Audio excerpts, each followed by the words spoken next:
महुआ माझी मेरे साथ हैं। सांसद तो अब थी पिछली बार, अब थोड़े से रह गए थे 5,000 कुछ वोटों से। इस बार क्या उम्मीदें हैं? इस बार बहुत बड़ी मार्जिन से रांची सीट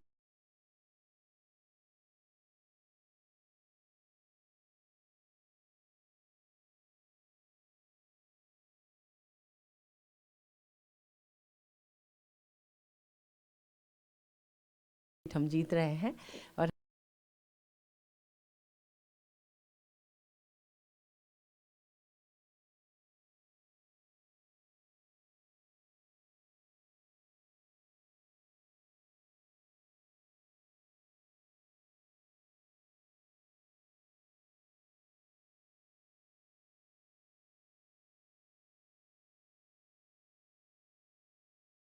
हमारी सरकार बन रही है माननीय हेमंत सोरेन जी के नेतृत्व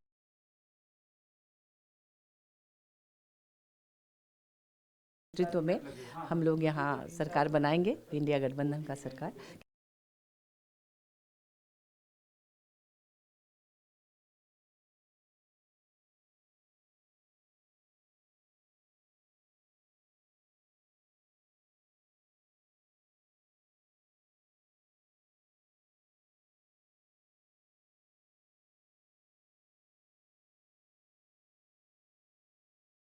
की सरकार और पिछले टेन्योर में इतना बढ़िया काम हुआ कि जनता को विश्वास हो गया है कि उनके लिए काम करने वाली सरकार यही सरकार है। क्योंकि भाजपा की सरकार ने सिर्फ जुमलेबाजी की है। पिछले 2000 साल में झारखंड बना, 17-18 साल तक यहाँ भाजपा की सरकार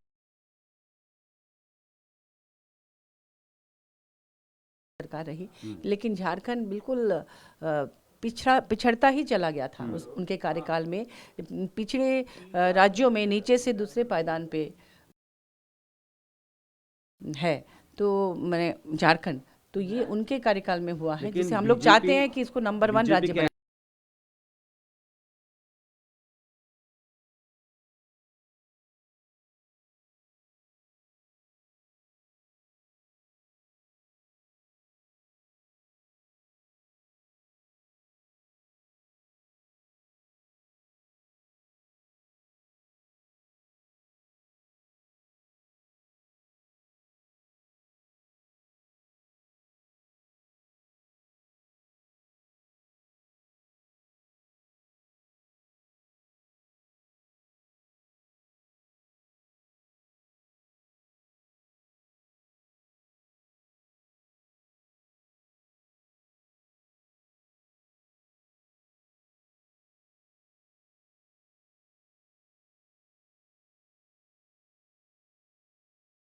आप लोगों ने घुसपैठिए बसा दिए, उनके वोटर आई कार्ड बनवा दिए, यहाँ का जो आदिवासी है उसका हक छीन लिया है। बीजेपी के इन्हीं झूठ की वजह से बीजेपी यहाँ से हार रही है।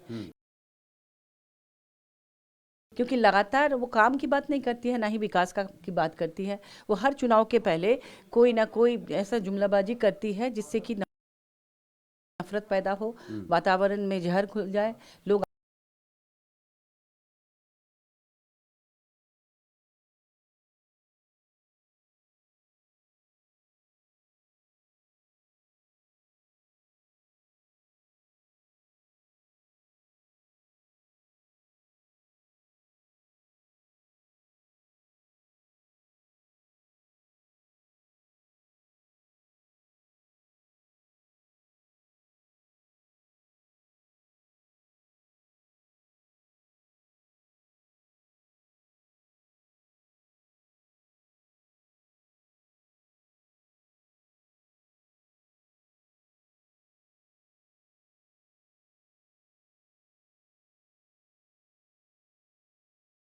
आपस में लड़े। क्योंकि आपको पता होगा कि अगर बाहर के लोग आ रहे हैं, जैसा कि बीजेपी और उसके नेता लोग कह रहे हैं, आपको पता होगा कि झारखंड से कोई भी इंटरनेशनल बॉर्डर सटा हुआ नहीं है कि वहां से कोई घुसपैठ हो। मैं बता रही हूँ, अगर मान लीजिए कोई यहाँ इंटरनेशनल बॉर्डर है ही नहीं, तो यहाँ से हम लोग कैसे प्रवेश कराएंगे? दूसरी बात, अगर असम के रास्ते वो आ रहे हैं, तो असम के मुख्यमंत्री क्या कर रहे थे? वो भी यहाँ पर अब यहीं पर थे। वो आरोप लगा रहे हैं। और तीसरी बात कि अगर चाइना से कोई हमारे किसी राज्य में प्रवेश करेगा तो उनको रोकने की जिम्मेदारी केंद्र सरकार की है, ना कि उस राज्य की। तो केंद्र सरकार क्या कर रही थी, उनका होम डिपार्टमेंट क्या कर रहा था? तो केंद्र सरकार को रिजाइन कर देना चाहिए कि आप अपने राज्य की सुरक्षा नहीं कर सकते हैं दूसरे राज्य दूसरे देशों के लोगों से। तो मुझे लगता है कि इस तरह की जुमलेबाजी लोग जान चुके हैं, ये सब झूठ है, झूठ का पुलिंदा है। और अगर यहाँ आदिवासियों की संख्या कम हुई है तो भाजपा के 17-18 साल के कार्यकाल में ही वो कम हुई है, क्योंकि उस समय ट्रैफिकिंग की समस्या चरम पर थी। भाजपा के कार्यकाल में जब उनके कई मुख्यमंत्री हुए, जिनमें बाबूलाल मरांडी जी, रघुवर दास जी और 3 बार अर्जुन मुंडा जी मुख्यमंत्री थे, उस कार्यकाल में यहाँ पर इतनी अधिक नाबालिग लड़कियों की, आदिवासी लड़कियों की ट्रैफिकिंग हुई कि आप जाकर देख लीजिए। पन्नालाल जैसे ट्रैफिकर हुए थे उनके कार्यकाल में, जिन्होंने अकेले लगभग 15,000 लड़कियों की तस्करी की थी। प्लेसमेंट एजेंसीज यहाँ और दिल्ली में और हर जगह हो गया था।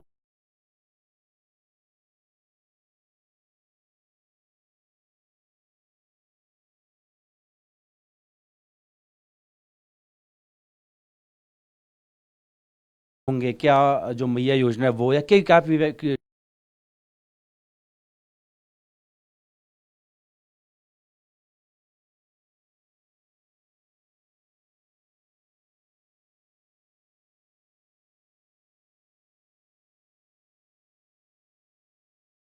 की फैक्टर्स हो सकते हैं और अपने बूते जेएमएम कितना? देखिए, जेएमएम ने और इंडिया अलायंस की सरकार ने हेमंत सोरेन जी के नेतृत्व में हर वर्ग के लिए काम किया है। सर्वजन पेंशन योजना हर एक के लिए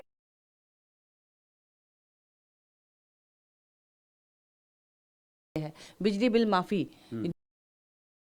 और जितने बकाए थे उनको तो माफ किया ही, प्लस 200 यूनिट बिजली फ्री हर एक के लिए कर दिया है, ताकि कोई भी गरीब का बच्चा अंधेरे में ना रहे, वो पढ़ाई करे, कंप्यूटर चलाए। पीएम कहते हैं रेवड़ी कल्चर अच्छा नहीं है।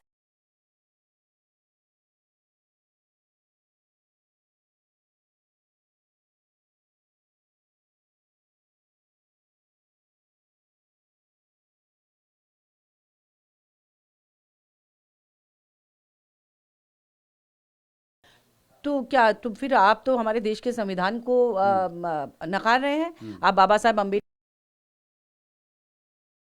का अपमान कर रहे हैं। आप कहते हैं कि कटोगे बटोगे, तो बाबा साहब अम्बेडकर ने अपने संविधान में क्या क्या कहा है कि सभी जाति धर्म को बराबरी का दर्जा दिया गया है जो इस देश में रहते हैं। तो बीजेपी सीधे सीधे क्यों नहीं कहती कि हम संविधान को मानते नहीं हैं, बाबा साहब का अपमान करते हैं? वो घुमा के इस तरह का नारा लगाती है। ये अनेकता में एकता का देश है, यहाँ विभिन्न कल्चर हैं, आपको पता होगा। यहाँ पर फ्रांसीसी, तुर्की, पुर्तगीज, मुगल, पठान, अंग्रेज, हर तरह से लोग आए। आखिरी सवाल पूछूंगा, जेएमएम अपने बूते कितने और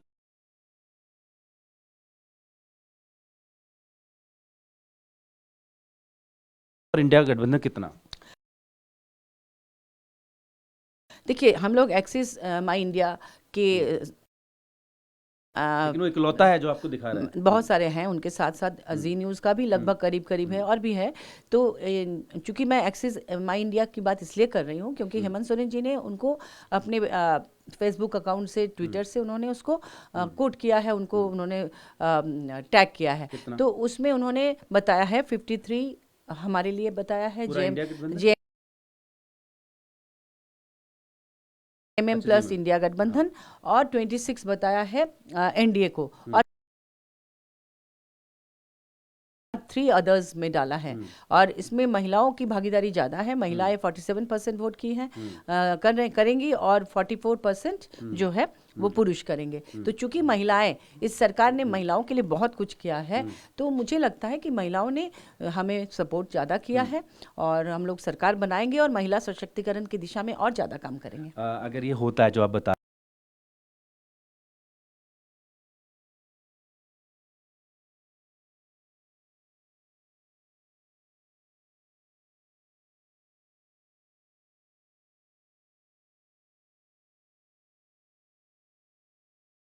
रहे हो, तो क्या चाहेंगे कि मंत्री बन के नई सरकार में महिलाओं के लिए ज़्यादा काम करें? देखिए, ये पार्टी का निर्णय होगा। हाँ। पार्टी अगर जिम्मेदारी देगी तो निश्चित रूप से करेंगे। पार्टी ने मुझे महिला आयोग का अध्यक्ष बनाया, पार्टी ने मुझे सांसद बनाया, महिला मोर्चा के की केंद्रीय अध्यक्ष बनाया। अब यहाँ से हम चुनाव लड़ रहे हैं। पार्टी, मैंने वादा किया था कि रांची सीट मैं निकाल के पार्टी को दूंगी, तो निश्चित रूप से इस बार हम लोग जीत रहे हैं सीट। जी, बहुत Thank you. शुक्रिया। तो मोहम्मा जी